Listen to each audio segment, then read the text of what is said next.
Oi, gente, e aí, tudo bem? Nossa, faz tempo que eu não falo isso, hein? Gente, eu tava um pouquinho sumidinha daqui, mas agora eu voltei. E eu voltei com novos conteúdos, novo formato de vídeo, muita coisa nova, muitas novidades. Mas esse vídeo ele vai ser um pouquinho mais sério do que eu tô acostumada a trazer pra cá. Desde o início do canal, acho que eu trouxe um vídeo só que foi mais tenso, pra falar mais pontualmente de coisas sérias, mas esse aqui ele vai ser um pouquinho diferente. Pra quem não me conhece, meu nome é Nicole, eu tenho 22 anos. Em 2025 eu descobri que eu tenho neuralgia do trigêmeo. E eu acho que eu nunca falei disso como eu vou falar hoje. E vamos lá então. Gente, por horas eu pensei, por dias, eu pensei como seria esse cenário, em como seriam as palavras que eu usaria, como eu apareceria. E no final eu tô aqui assim porque eu preciso fazer esse vídeo, porque a gente precisa ter noção do que é a neuralgia do trigêmeo. E eu preciso falar algumas coisas que eu não tenho falado há meses sobre isso. Então, para começar, a gente vai voltar lá no início de tudo e eu vou explicar pra vocês o que aconteceu e como foi crescendo e o que virou e como tem sido a minha vida agora com a neuralgia no meu dia a dia. Então vamos lá.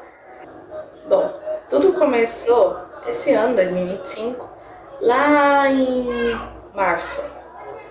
De março para abril, eu morava sozinha, agora eu tô morando em São Paulo, mas eu morava sozinha no Grande ABC, perto da casa dos meus tios. E tudo começou durante algumas noites em que, voltando para casa ou vendo filme, eu percebi que eu tava começando a sentir algumas dores aqui desse lado. E eu pensei o que? É dor de dente. Porque às vezes eu sinto dor de dente. Eu falei, é dor de dente. Primeira vez que eu senti a dor, eu tomei um remédio e ela passou. Falei, viu? Tava certo. Tomei o remédio, ela passou. Deu uns 2 dias, eu senti aquele incômodo de novo. E aí dessa vez o incômodo veio um pouquinho só mais intenso e eu comecei a sentir incômodo no meu ouvido. Só que naqueles meses ali, foram meses que estava muito frio à noite. Então eu tava pegando bastante vento no rosto, eu estava com muito frio. Então eu falei, ok, o vento bateu. E né, gente, coisas que infelizmente acontecem quando tá frio. A gente pega uma dor no ouvido. E eu falei, tá, tomei o remédio de novo, o remédio passou de novo. E assim eu fui seguindo os meus dias. E aí ela vinha às vezes, só que aí começou assim, essa dor vir, incomodar. E aí eu passava 1 minutinho, 2 minutinhos, ela ia embora. E eu tava sempre, na maioria das vezes, eu estava na casa dos meus tios vendo filme com eles. E aí eu levantava, ia no banheiro, ou até mesmo pedia pra minha tia um remédio, tomava e ficava de boa o resto da noite, voltava pra casa e depois dormia. De abril e o mês de maio, assim, a dor foi ficando um pouco mais intensa. E aí ela começou a pegar, começou a subir aqui assim e foi pra uma dor de cabeça muito forte, muito forte. Foi quando a gente foi dar uma pesquisada e o meu tio virou e supôs que eu poderia estar tendo aí enxaquecas, né? E aí, como eu trabalho, gente, eu trabalho em frente de computador o dia inteiro. Então o meu tio pegou e falou assim, pode ser enxaqueca. Falei, tá bom. Mas mesmo assim, fui no médico, fui passar no atendimento 24 horas. Pra ver o que eles poderiam fazer. Expliquei tudo que eu tava sentindo. E o médico só veio e falou assim, vou passar tal remédio. Eles me passaram anti-inflamatórios. Beleza, eu voltei pra casa com 5 dias tomando esses remédios. Durante os 5 dias que eu tomei esse remédio, a dor sumiu, eu consegui dormir, nada me incomodava mais. Depois, aí acabava esses 5 dias tomando remédio e depois de 2 dias, essa dor voltava. E eu já não sabia mais o que pensar que era. Aí foi quando a gente começou a pensar em enxaqueca crônica. Só que eu falei, Impossível isso aqui ser enxaqueca crônica, gente. Dói aqui embaixo, dói no dente, assim, ó. E foi em junho. Passou junho, passou. Aí chegou julho. Julho é depois de junho, junho é depois. Tem que anotar as coisas, gente. Enfim. Chegou no mês 7, a dor estava insuportável. Os remédios não estavam mais fazendo efeito. Eu não conseguia mais tomar remédio para dor e febre que não passava. Meus anti-inflamatórios que o médico tinha passado da última vez não estavam resolvendo mais. A dor ficou tão intensa que eu fiquei 10 dias sem dormir. E 10 dias que, tirando o final de semana, né, que teve entre esses 10 dias, foram 7 dias que eu fui trabalhar sem dormir. E sentindo dor durante o meu trabalho. Uma dor que no começo era uma dor noturna, que ela só via à noite, e no frio ela ficava um pouco mais intensa, passou a ser uma dor cotidiana e durante o dia inteiro. Eu não tinha mais intervalo de tempo entre as dores. Eu tava tendo crises em todos os momentos. E aí eu parei de conseguir ficar em lugares com muita luz. Eu parei de conseguir suportar lugares com muito barulho. E eu só conseguia ficar em casa, no escuro, e chorar de dor. E tudo isso eu tava aguentando sozinha muito bem. Tava guardando muito pra mim, porque eu sempre fui assim. Eu sempre cresci com uma cabeça de que eu ajudo todo mundo, mas eu não queria pedir ajuda pra mim. Quando foi no 10º dia que eu tava sem dormir com muita dor, eu mandei mensagem pro meu tio. Falei, Kel, você consegue ir no hospital comigo hoje, no pronto-socorro? Porque eu tô com muita dor e eu não durmo há dias. E eu não tô mais aguentando. Fomos, se eu não me engano, foi no dia 27/7. A gente foi no pronto-socorro. Foi bem rapidinho. E eu tinha o rosto bem inchado. Esse meu lado direito do rosto, ele inchava bastante. Meu olho ficava assim, ó, durante as dores. E a gente foi pro pronto-socorro, foi tudo muito rápido, foi tudo com muita atenção, recebi muita atenção lá com as minhas dores. E a gente já tinha a suspeita de neuralgia antes de ir pro pronto-socorro, porque da penúltima vez que eu fui no atendimento rápido, 24 horas, a médica virou pra mim e falou, olha, pelo que você está dizendo, é a neuralgia do trigêmeo. E eu nunca tinha escutado falar sobre neuralgia do trigêmeo. Eu não lembrava desse nome. Então a gente foi dar uma pesquisada, então a gente já sabia que tinha essa suspeita. Eu já estava um pouco calejada para quando o neuro falasse, porque quando eu cheguei no pronto-socorro passei pela classificação. E da classificação foi pro clínico geral, e aí o clínico geral falou, a gente tem um neuro que tá aqui agora, a gente já vai te passar pro neuro. E aí começou a ficar um pouquinho mais preocupante pra mim, porque eu já ia passar com o neuro. E mesmo que eu tivesse calejada sobre, tá bom, é neuralgia do trigêmeo, se eu já pesquisei, que eu sei o que é, ia ser o neuro. E ele ia falar pra mim. Eu não ia estar pesquisando, ele não ia falar talvez seja. Se fosse, ele ia falar é. E foi o que aconteceu. Foi quando eu recebi o diagnóstico em tudo certinho, né? O neuro me passou tudo e acho que foi... Sabe quando o mundo fica em silêncio por um segundo? Eu tinha sentido essa sensação, tinha tido essa sensação muitos anos atrás quando eu perdi minha avó. Que no momento que dá a notícia, fica esse silêncio de um minuto, você repensa muita coisa. Eu tava, acho que é um momento que eu nunca vou esquecer da minha vida, porque eu tava na sala do doutor e eu tava sentada, o meu tio tava em pé. E aí eu acho que a gente nunca imagina que a gente vai escutar certas coisas. E nesse dia eu escutei uma coisa que... Nossa. Ai, gente, calma aí.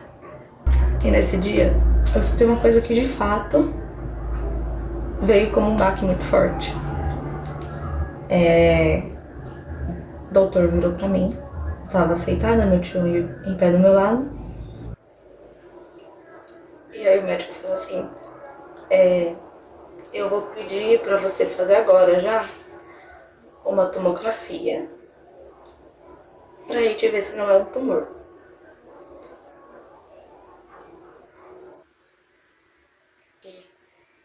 E, gente, normalmente ficou um silêncio, um eco tão grande na minha cabeça na hora que ele falou isso.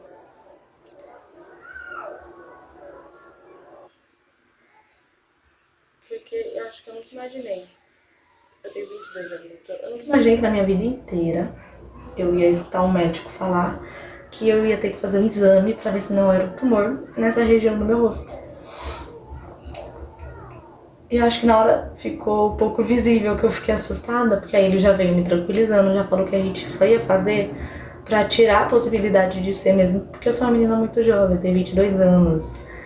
E mesmo assim, foi um pouquinho assustador, eu fiquei com medo, mas eu fiquei bem quieta na minha, eu não chorei, eu fiquei... Meu tio tava lá, então eu acho que ele não chorou também, eu também não chorei. Se ele tivesse chorado, eu tinha chorado. Aí como ele ficou na dele, eu também fiquei na minha. E aí fui fazer o exame, fiz o exame, a gente ficou umas 2 horas esperando o resultado. E aí, durante esse tempo todo, fica aquela aflição, porque eu fiquei pensando assim, se tá demorando tanto pra dar o resultado, é porque acho que era alguma coisa. Não é possível. Tipo, eu tava ignorando o tempo que leva pra ficar pronta o laudo de uma tomografia. Não, pra mim tinha dado alguma coisa, tava começando a ficar assustada. E aí agora eu tô um pouquinho de pausa nessa história pra vir explicar pra vocês o que de fato é a neuralgia do trigêmeo. Não sou nenhuma expert no assunto, não sou nenhuma profissional da área, sou uma pessoa que possui a doença. Então, se eu falar alguma coisa errada, gente, pesquisem, pelo amor de Deus. Não é só pelo que eu estou falando, porque às vezes eu esqueço as coisas, eu confundo uma coisa que eu escutei, porque é muita coisa que a gente escuta. Então, vou falar aqui pra vocês. Do lado direito do nosso rosto, a gente tem um nervo que ele se chama trigêmeo. E ele é meio que responsável por levar as sensações do rosto, dessa região, né, testa, bochecha e maxilar, para o nosso cérebro. O que acontece na neuralgia? É como se ele tivesse inflamado. E aí ele leva uma sensação muito pior. O tempo todo. E eu sinto, pelo menos, com o grau que eu tenho de neuralgia, o nível que eu tenho, eu sinto como se o meu rosto fosse puxado. E aí quando ele é esticado, eu levo marteladas no meu rosto. E é uma dor muito intensa, muito forte. A neuralgia, ela é considerada a pior dor do mundo. E eu acho que isso precisa ser mais falado, gente. As pessoas precisam ter mais noção de que a neuralgia existe. E de que pode sim as pessoas terem essa doença. E eu vou falar disso, gente, porque eu vou falar de um pequeno... Eu vou falar de uma coisa que aconteceu comigo, mas daqui a pouco. Agora eu vou voltar para aquele dia com o neuro. Ele me chamou de volta pra sala. Ele já estava com o resultado dos exames. Ele não pegou o laudo porque era 1h da manhã, eu já tava começando a ficar com dor de novo. Ele tinha me passado remédio pra tomar lá. E aí ele pegou e falou assim, não tem tumor. A minha tomografia saiu normal, não tinha nada ali. E aí a maioria dos casos de neuralgia, gente, não tem causa comprovada, não se sabe a causa. E aí agora eu vou fazer uma ressonância pra descobrir se é uma artéria que tá comprimida. Tá comprimindo o nervo, algo assim, gente. Igual eu falei, gente, fala pra mim e às vezes entra por um ouvido e acaba saindo pelo outro, porque eu tô nervosa no momento. Mas eu vou fazer a ressonância, eu tô fazendo tratamento. Eu tomo remédios. Remédios não, remédio. Tomo remédio pelo tratamento. Eu tô no quinto, julho, agosto, setembro, outubro, novembro, dezembro. Tô no 6º mês de tratamento. Então 2026 vai ser bem puxado pra mim, porque eu tenho exames pra fazer. Eu espero conseguir diminuir bastante essa dor, porque mesmo tomando os remédios eu ainda sinto as crises. As crises são normais, o médico avisou que mesmo tomando remédio eu vou ter crises que elas vêm, mas elas duram menos do que duravam antes. Então nesse dia eu peguei todos os documentos que eu precisava, gente, eu tenho foto da montanha de remédio que eu tomo. Vou colocar aqui pra vocês verem. Só que é tipo, tudo de remédio são 6 meses, não, é 2.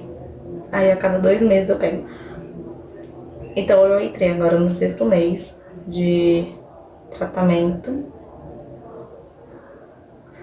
Gente, não tá certo. É 5º mês. Entrei no 5º mês de tratamento. E tem sido difícil. Agora eu moro em São Paulo. Com a minha família. Porque desde que eu descobri a neuralgia, morar sozinha ficou um pouquinho difícil. Porque eu tive medo. Sabe, é muito difícil quando você tá sozinha, você tem uma crise de dor. A neuralgia, ela não mata. Mas ela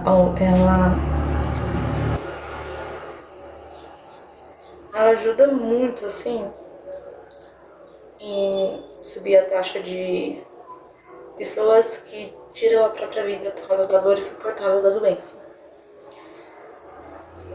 E eu sentia tanta dor que eu não queria mais ficar sozinha, então hoje eu tô com meus irmãos e a minha mãe. Às vezes pesa um pouco em mim, porque é uma rotina diferente. Quando eu tô com dor, eles acabam ficando um pouco mais preocupados. Eu já consigo lidar mais com isso. É uma dor que, às vezes, eu vou sentar no canto e eu vou chorar, mas é a minha dor, eu sei lidar com ela já. Porque vai fazer quase um ano. É quase um ano com essa dor. Então, às vezes eu me sinto mal por colocar eles nessa situação que eles precisam lidar comigo.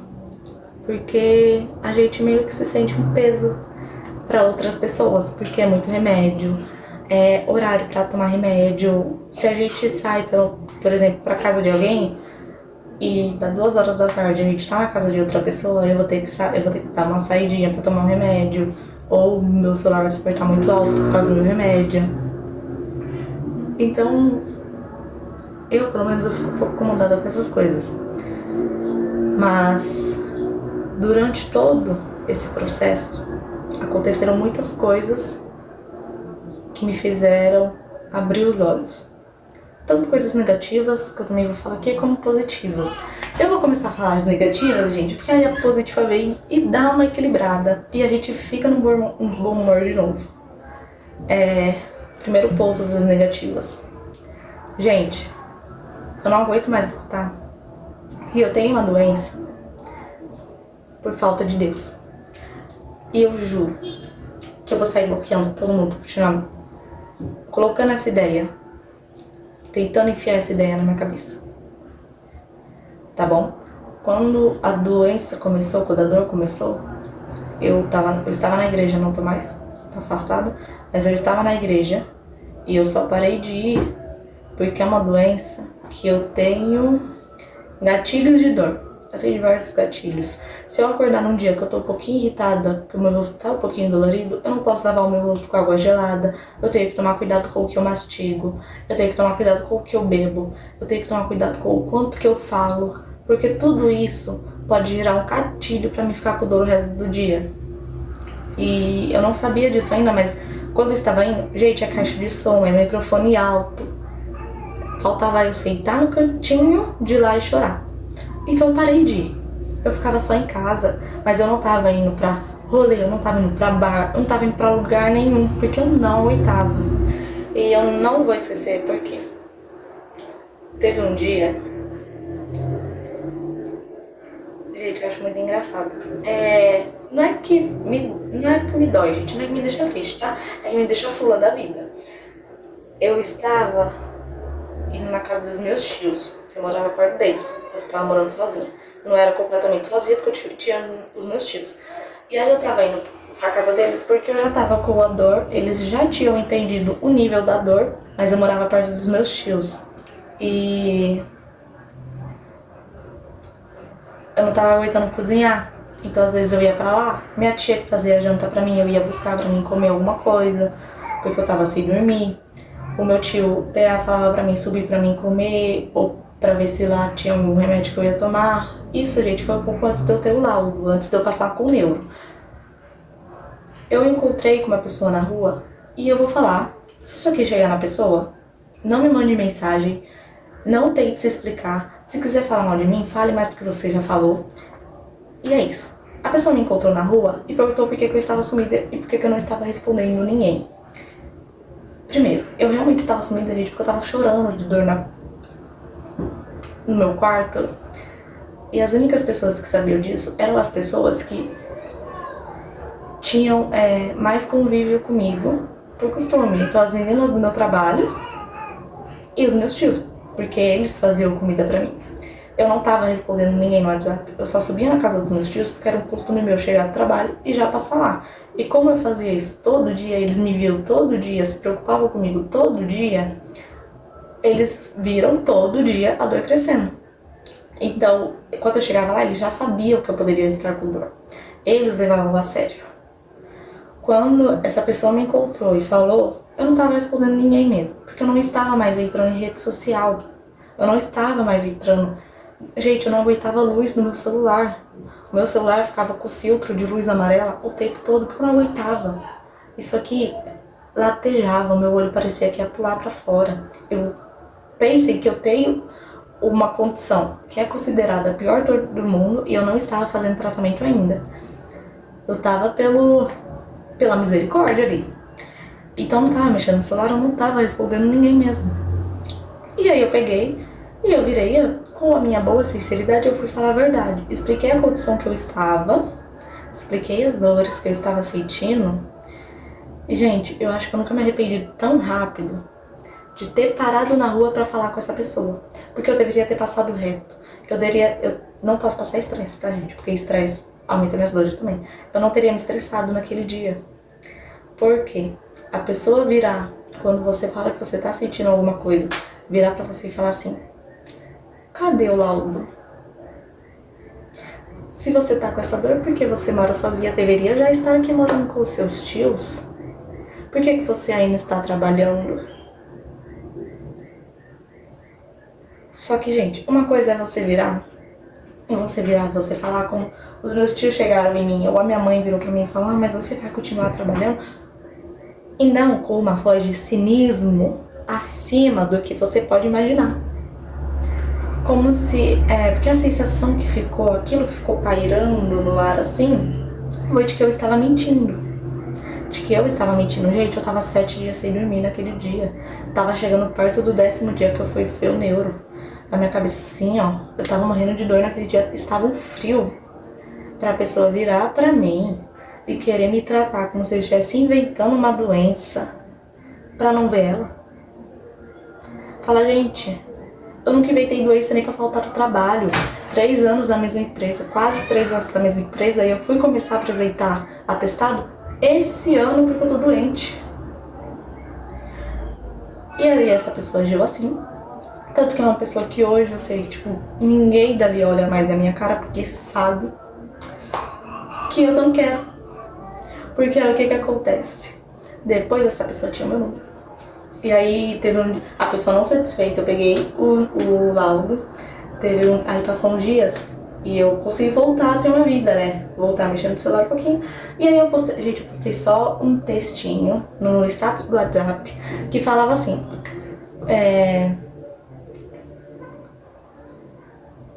não julgue a dor do próximo se você não a sente. Um negócio de respeitar a dor do próximo, sabe? Porque a gente não sabe pelo que o outro tá passando. E a gente também não sabe o grau daquela dor. Foi isso. Foi só isso que eu postei. E aí essa pessoa...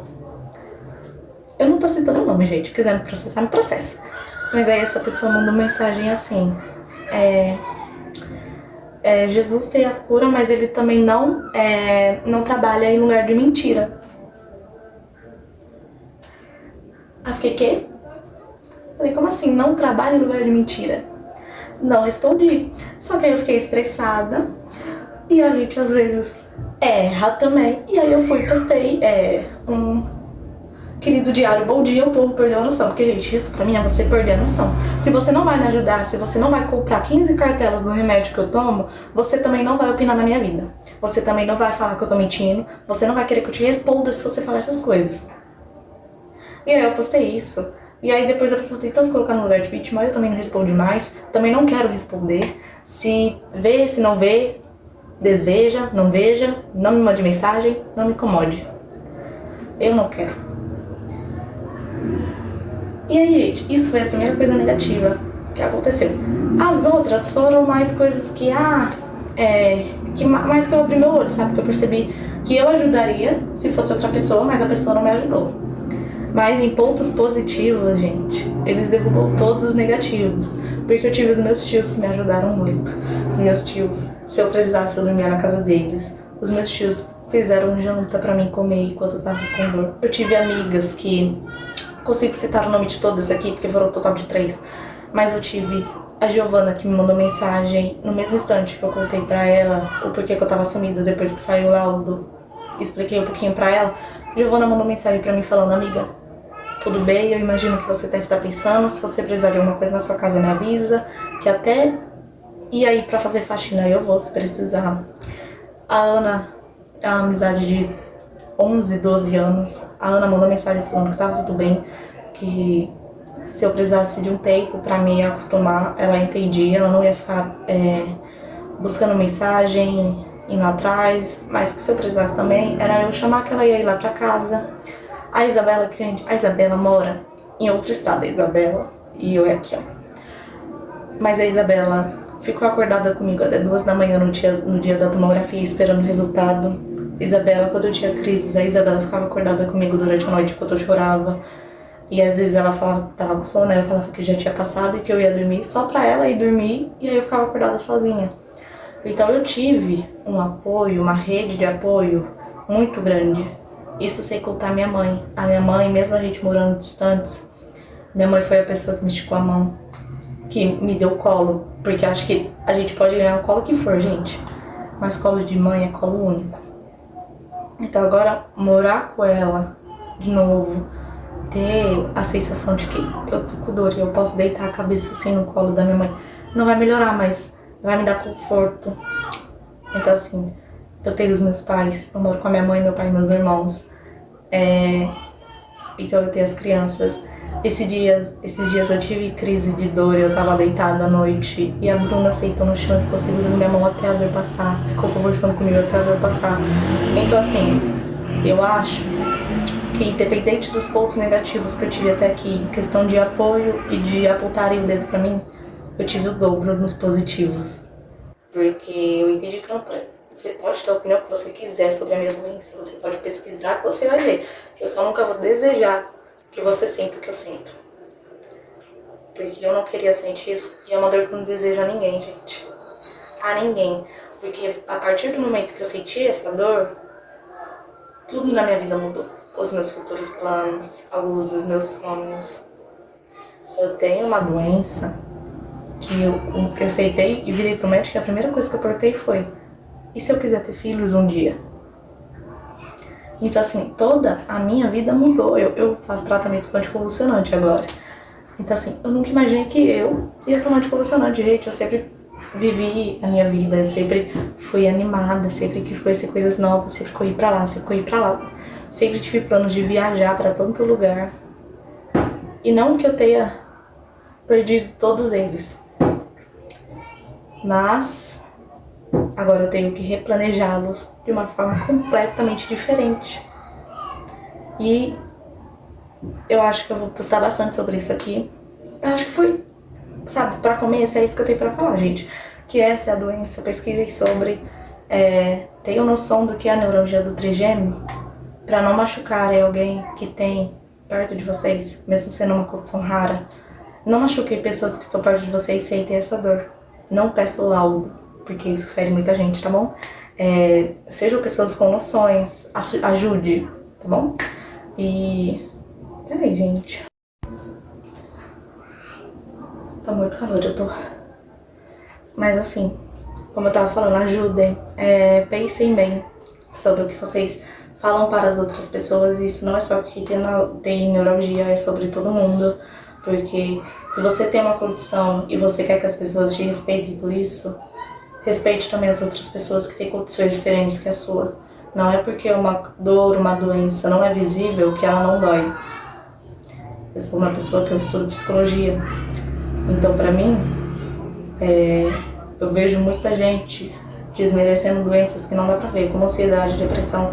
Não são doenças visíveis, assim como a neuralgia. A neuralgia você não vê, mas eu tô sentindo meu rosto pulsando agora, poderia estar sentindo pior e você não imaginaria. Então eu acho que as pessoas precisam ter responsabilidade afetiva com o próximo, precisam ter noção, precisam respeitar a dor do próximo sem julgar. E se você quiser julgar, julga com a boca fechada, julga em pensamento, julga pro seu esposo, pro seu filho, mas julga na sua casa. Não aponte o próximo, porque isso não diz respeito a você. Se você não fez uma medicina, se você não é neuro, se você não é nem enfermeira, não veio falar pra mim que eu não tenho nada, não pediu meu laudo, porque se você não sendo médico, você não vai ler um laudo, você não vai entender nada também. Então é isso, gente. Tenham noção, bastante. Tenham respeito com a dor do próximo. E isso vale para todas as doenças, não só para neuralgia. Eu acho que ansiedade, depressão, autismo, todas as condições e doenças do mundo merecem respeito e todos precisam ter noção quando forem falar com alguém que possui uma dessas condições. E é isso. Bom, aí agora minha vida é assim. Acho que vocês vão ouvir bastante sobre isso por aqui, porque eu penso em trazer acompanhamento do tratamento e trazer bastante vlogs. Então, se vai ter vlogs, às vezes no meio do dia eu vou estar essa dor. E é isso, gente. Não brinco com isso, mas também se eu não vou levar na leveza a minha vida, eu não vou viver. Eu me cuido, eu faço tratamento, então eu tento ao máximo levar na leveza. Então, não é algo comum. Se você me respeitar, eu vou te respeitar. Então, se você virar pra mim e falar, nossa, às vezes enche um pouco, gente. Aí eu fico parecendo Kiko de um lado só do rosto. Eu já tenho pouca bochecha, né?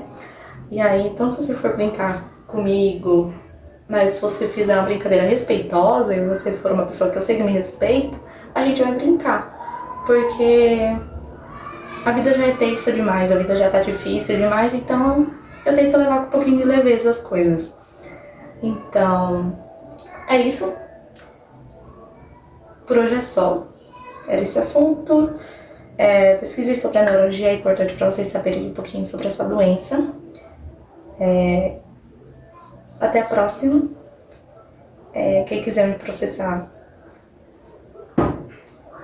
vai ter que provar que eu tô falando de você. Aí eu acho que vai ficar um pouquinho vergonhoso pra você. Mas é isso, um beijo. Até a próxima. Estamos de volta nesse belíssimo casal hoje, nesse belíssimo canal. Comprei o meu livro que tá aqui, ó. Lancei um livro. E é isso, um beijo. E até a próxima.